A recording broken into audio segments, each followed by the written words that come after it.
Assalamualaikum warahmatullahi wabarakatuh. Salam sejahtera bagi kita semua. Saya Mirza Ratriadi. Kali ini dalam tutorial HTML dan CSS. Di kesempatan kali ini kita akan membahas mengenai div dan span di CSS. Nanti kita akan bahas dulu apa itu block level element, kemudian inline element, baru kita akan bahas mengenai div dan span. Oke. Sebelum membahas div dan span, kita akan bahas dulu mengenai block level element dan inline element. Sebenarnya block level dan inline ini harusnya saya bahas di awal-awal ya. Tapi sengaja saya bahas di sini supaya Anda ketahui dulu berbagai macam elemen-elemen di HTML. Kemudian Anda praktek, setelah praktek baru saya akan jelaskan apa saja itu block level dan inline. Oke. Di dalam dunia HTML, yang namanya elemen-elemen HTML itu semua elemen, baik elemen paragraf, heading, terus ada elemen kayak untuk membuat tulisan jadi miring, jadi tebal, kemudian jadi garis bawah. Nah, itu tag-tag semacam itu adalah elemen-elemen yang ada di HTML. Yang namanya elemen di HTML, semua yang sudah kita pelajari dan kita sudah praktekkan, yang kita kenal, itu terbagi dua pada dasarnya. Pertama adalah block level element dan kedua inline element.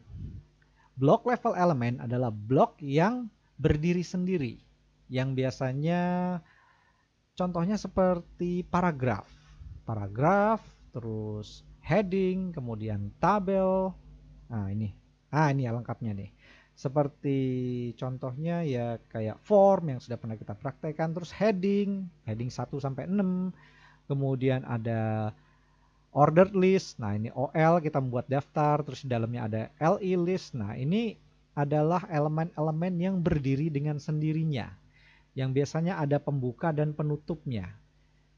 Ya, contoh kayak paragraf ya. Paragraf itu kan sebuah elemen tertentu yang biasanya isinya tulisan yang panjang banget. Nah, itu dikelompokkan jadi satu menjadi satu paragraf. Jadi dia berdiri sendiri, tidak jadi elemen yang berdiri sendiri. Jadi nggak ada elemen di dalam elemen biasanya sih. Biasanya nggak ada elemen di dalam elemen. Meskipun ya bisa aja ya sah-sah aja kita bikin seperti itu. Tapi yang namanya elemen blok elemen itu adalah elemen yang berdiri sendiri gitu.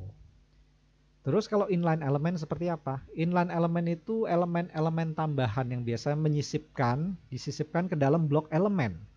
Contohnya tag untuk membuat tulisan jadi tebal, tag bold, tag italic, terus tag underline terus tag warna, terus tag link kayak anchor link yang A gitu.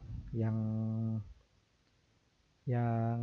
waktu kita praktek membuat link ya itu kan kita pakai tag A ya yang panjangannya anchor. Nah, itu adalah inline element, elemen yang biasanya disisipkan ke dalam blok elemen. Oke, gimana? Paham?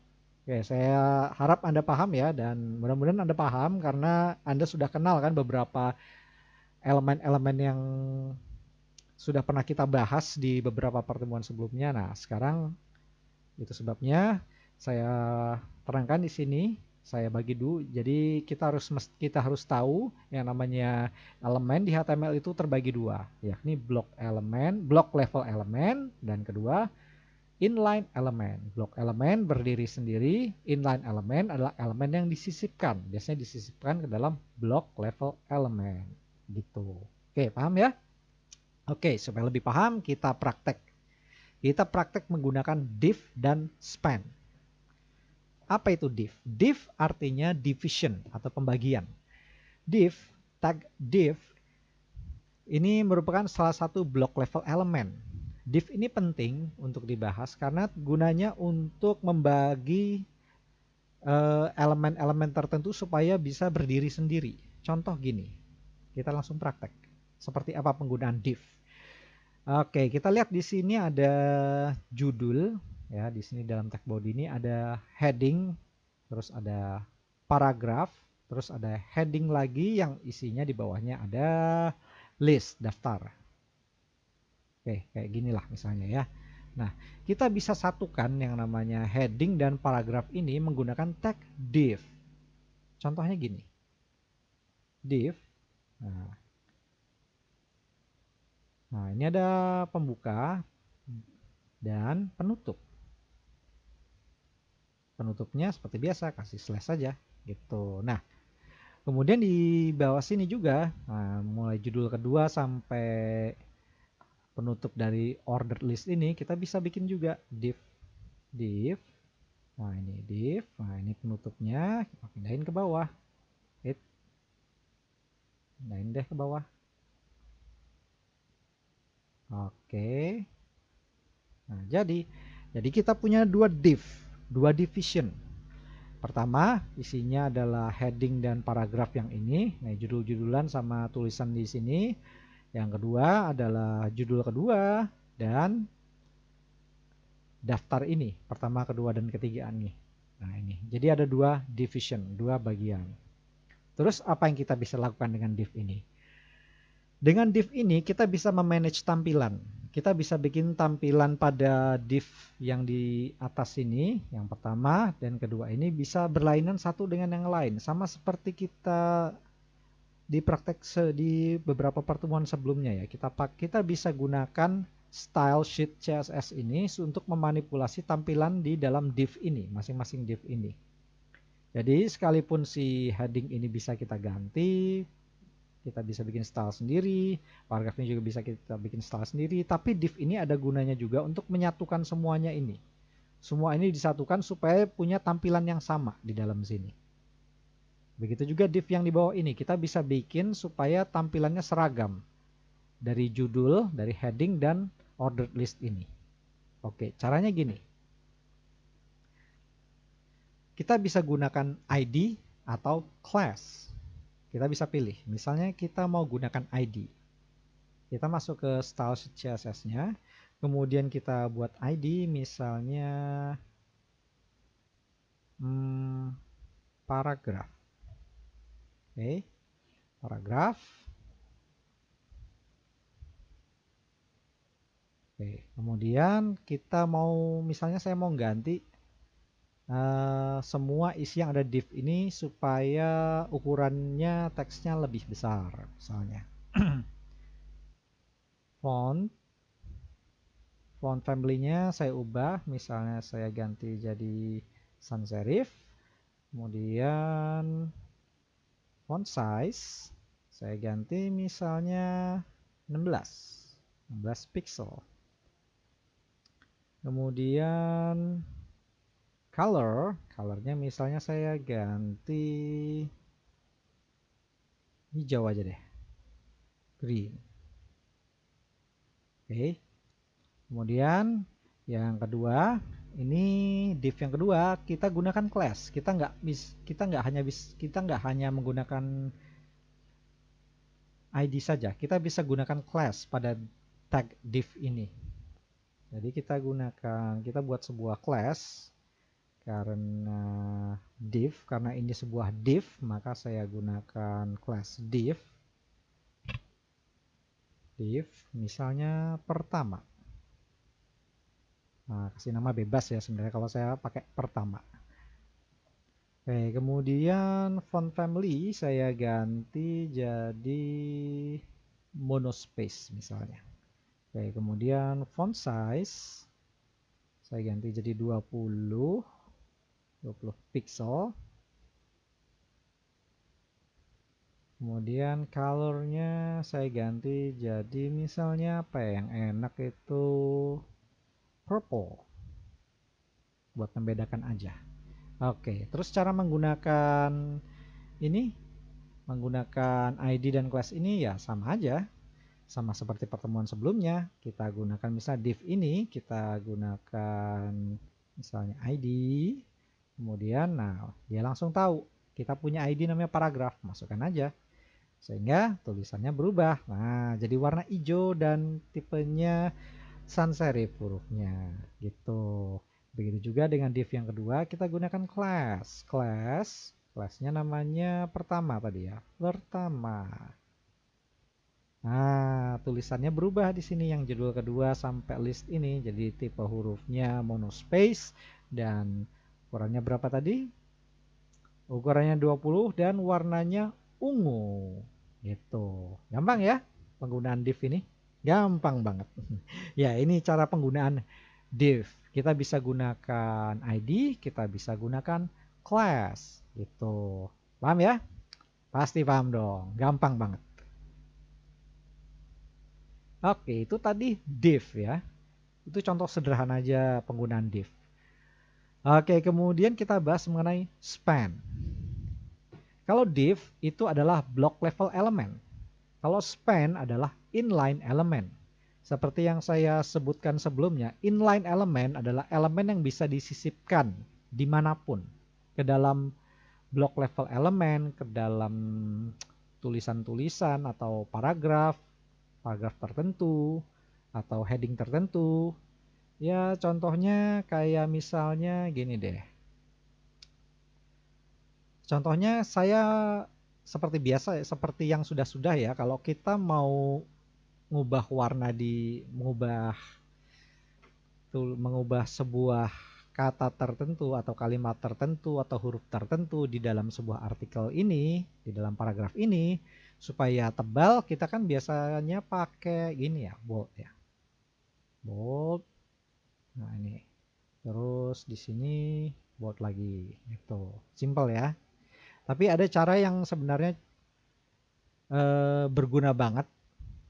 Kalau misalnya Anda membuat sebuah halaman web yang sangat besar suatu saat nanti, kita bisa menggunakan yang namanya span.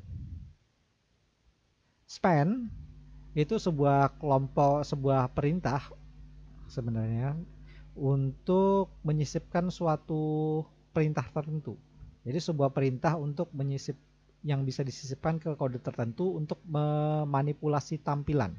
Contoh gini, yang The Quick Brown Fox Jumps Over the Lazy Dog ini mau saya bikin dia tebal sendiri, misalnya ya. Tanpa harus tanpa kita harus menyisipkan tag bold di sini. Ada caranya. Kita menggunakan CSS. Oke, caranya gini. Kita buat sebuah ID atau class juga boleh. Contohnya saya buat ID aja deh. Misalnya tebal. Tebal.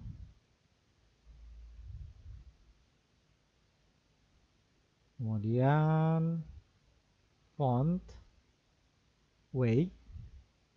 Misalnya saya pilih bold. Oke. Nah, ini ID tebal ini bisa kita terapkan ke dalam sini dengan menggunakan span. Contohnya gini. Untuk menggunakan span, kita gunakan span. Nah, ini span tag span ini pembuka dan penutup. Nah, ini kita sisipkan ke dalam sini. Oke. Nah, kemudian kita gunakan ID si tebal. Nah, kelihatan kan tulisan ini The Quick Brown Fox ini dia tebal sendiri di sini. Beda sama yang lainnya. Dia tebal sendiri. Nah, perhatikan. Nah, karena apa? Kenapa bisa begitu? Karena di sini ini ada tag span di sini. Nah, ini. Span. Nah, ini span ada pembuka, ada penutup. Terus di dalamnya sini ada ID tebal. Jadi dia ngambil dari sini. Nah, jadi font weight sama dengan bold. Font weight-nya bold. Jadi dia tebal sendiri. Gitu. Paham ya? Jadi yang namanya span itu bisa kita sisipkan di mana saja. Di CSS memang aturannya seperti ini ya. Kita bisa aja taruh tag B di sini. Cuman ya kurang efisien. Kenapa? Tujuannya kita menggunakan span. Karena suatu saat nanti kalau misalnya kita mau ganti jadi miring di sini, si tebal ini mau jadi miring, ya bisa aja kita ganti aja di sini font stylenya italic. Font style italic misalnya. Nah, sehingga kalau kita save, kemudian, nah ini jadi miring sendiri. Ini lebih bagus kita ganti gaya aja deh ya. ID-nya kita ganti gaya aja. Di sini juga kita ganti gaya. Nah, ini lebih efisien nih. Nah, sehingga dia miring sendiri. Nah, gayanya miring sendiri gitu. Gaya tulisannya.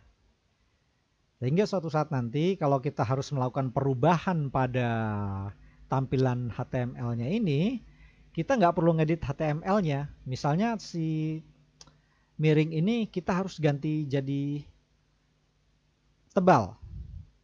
Kalau mau ganti, kita nggak perlu ngedit file HTML-nya ini. File HTML-nya nggak perlu kita ganggu-gugat. Kita cuma perlu ubah CSS-nya. File CSS-nya. Gayanya kita ganti di sini, font style-nya. Kita ganti jadi font weight. Kayak tadi. Font weight. Ganti jadi bold. Nah, sehingga, nah ini. Ini jadi tabel lagi. Tabel sendiri. Gitu. Ini kelebihannya kita menggunakan span ya. Jadi span pada CSS itu ini sangat berguna. Gunanya seperti saya bilang tadi untuk menjaga keaslian file HTML. Makanya kalau web yang sangat besar, yang lebih rumit dan lebih kompleks, file HTML dan file CSS itu terpisah. Kenapa terpisah? Karena indeks HTML, file HTML ini, ya ini kontennya. Konten, jadi isinya. Isi yang harus ditampilkan. Sedangkan CSS ini aksesorisnya. Ibaratnya pernak-perniknya. Pernak-pernik supaya tampilan pada konten HTML ini supaya lebih menarik, lebih bagus. Jadi kalau misalnya contoh di web berita ya, kita misalnya seperti tadi kita mau ganti style ini ke bentuk yang lain, jadi miring ya kita cukup ganti saja di bagian gaya ini. Nggak perlu kita ngedit-ngedit file kontennya. Nggak perlu kita utak-atik file konten, edit-edit satu persatu kasih tag lagi, nggak perlu. Nah, inilah kegunaan salah satu keuntungan kita menggunakan CSS gitu. Paham ya? Paham dong? Oke. Selain menggunakan ID, kita juga bisa menggunakan class. Mau class bikinan sendiri atau class yang sudah ada, nama class bikinan sendiri atau class berdasarkan nama elemen. Ya, misalnya kayak heading lah nih. Nah, contoh di judul kedua ini saya mau ganti misalnya nih. Kayak kita misalnya H1 judul, misalnya judul. H1 judul. Misalnya saya mau ganti font family. Font family-nya serif. Kemudian font size. Font size-nya misalnya 20 pixel. Khusus untuk judul. Nah, kita sudah bikin kelas baru namanya H1 judul. Untuk menggunakannya kita bisa gunakan di misalnya di sini.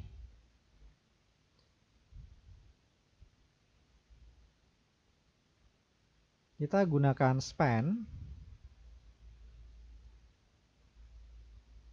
Nah ini span-nya saya pindahkan dulu ke sini. Nah ini span. Kemudian class apa tadi? Judul ya namanya. Judul.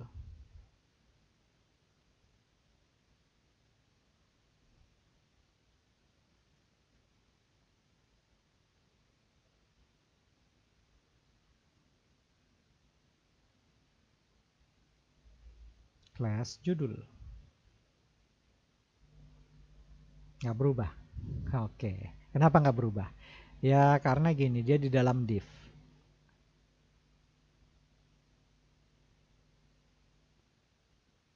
Ya karena ini kan heading ya.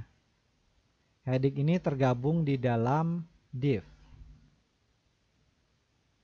Nah ini lebih efisien kalau div-nya ini misalnya saya pindahin ke sini deh.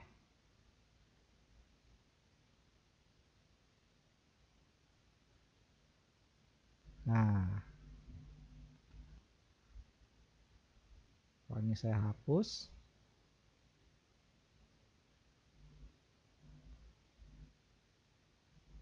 Oke, maaf, saya tadi salah kasih nama kelasnya. Jadi untuk kelas, kalau kita membuat sebuah kelas untuk digunakan ke dalam span, nah sebaiknya menggunakannya namanya seperti ini aja cukup.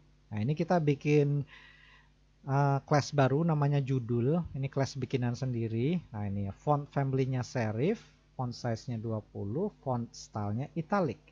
Nah, untuk menempatkan span, nah ini div-nya nih, saya balikin ke atas seperti tadi, saya edit sedikit.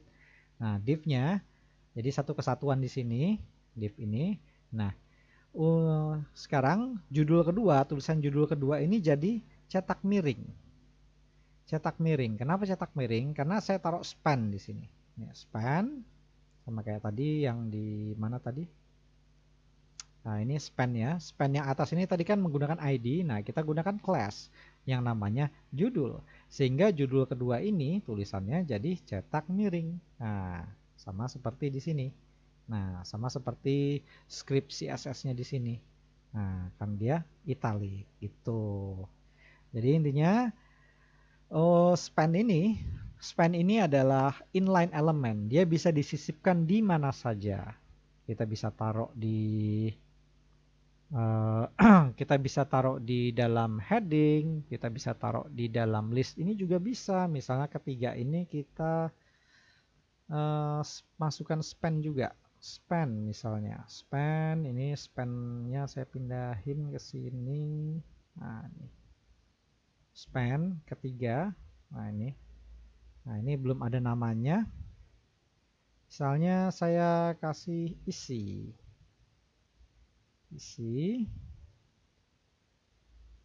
Oke, terus fontnya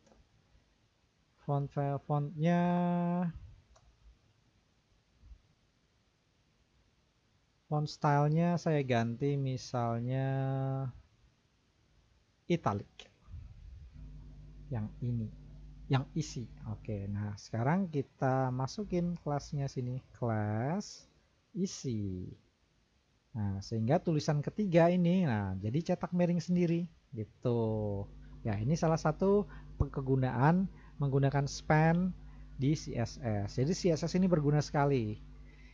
Jadi misalnya tulisan ketiga, nah ini kayak kelas judul ini bisa kita gunakan di mana saja.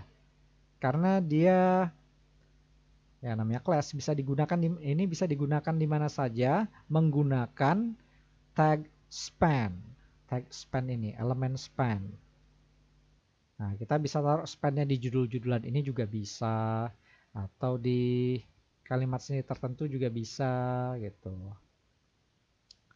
Ya, intinya untuk menggunakan span kita bisa pakai ID, bisa pakai class. Ya, tinggal pilih mau yang mana aja. Ya, yang menurut Anda lebih efisien, ya, kalau mau pakai class ya silahkan, mau pakai ID juga silahkan. Tapi intinya Anda pahami dulu apa itu div dan apa itu span. Oke, gimana, paham? Paham ya? Gampang nih.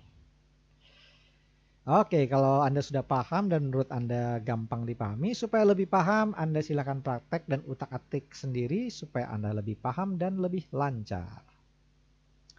Oke, berarti di pertemuan kali ini kita sudah bahas mengenai div dan span di CSS. Tadi kita sudah bahas mengenai block level elemen, lalu apa itu inline elemen, lalu apa itu div, penggunaan div dan span.